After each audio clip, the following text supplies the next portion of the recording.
પોરબંદરથી સમાચાર મળી રહ્યા છે। આગળ વાત કરી લઈએ પોરબંદર જિલ્લામાં એનડીઆરએફની એક ટીમ તૈનાત કરવામાં આવી છે। વરસાદના રેડ એલર્ટના પગલે પોરબંદરમાં એનડીઆરએફની ટીમ તૈનાત કરવામાં આવી છે। પોરબંદર જિલ્લા અને તાલુકામાં શરૂ કરવામાં આવ્યા છે 3 કંટ્રોલ રૂમ। કોઈ પણ સ્થિતિને પહોંચી વળવા માટે પ્રશાસન દ્વારા આ તૈયારીઓ કરી દેવામાં આવી છે। તો રાજ્ય સરકારે પણ એનડીઆરએફ, એસડીઆરએફ વિવિધ વિભાગના અધિકારીઓ સાથે બેઠક કરી હતી અને કોઈ પણ જિલ્લામાં કોઈ પણ સ્થિતિ સર્જાય તો તેને પહોંચી વળવા માટે સ્થાનિક પ્રશાસન સજ્જ રહે તે આદેશનું પાલન કરીને તાત્કાલિક જ પોરબંદર જિલ્લામાં એનડીઆરએફની ટીમને તૈનાત કરવામાં આવી છે। એક ટીમ તૈનાત કરવામાં આવી છે। રેડ એલર્ટના પગલે હાલ પોરબંદરમાં એનડીઆરએફની ટીમ તૈનાત છે અને તાલુકાના 3 અલગ અલગ કંટ્રોલ રૂમ જે છે તે પણ કાર્યરત કરવામાં આવ્યા છે અને કોઈ પણ પ્રકારની સ્થિતિનું નિર્માણ થાય ભારે વરસાદને કારણે તો તેને પહોંચી વળવા માટે પ્રશાસન પણ સુસજ્જ છે।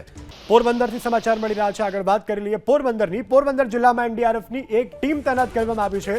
વરસાદના રેડ એલર્ટના પગલે પોરબંદરમાં એનડીઆરએફની ટીમ તૈનાત કરવામાં આવી છે। પોરબંદર જિલ્લા અને તાલુકામાં શરૂ કરવામાં આવ્યા છે 3 કંટ્રોલ રૂમ।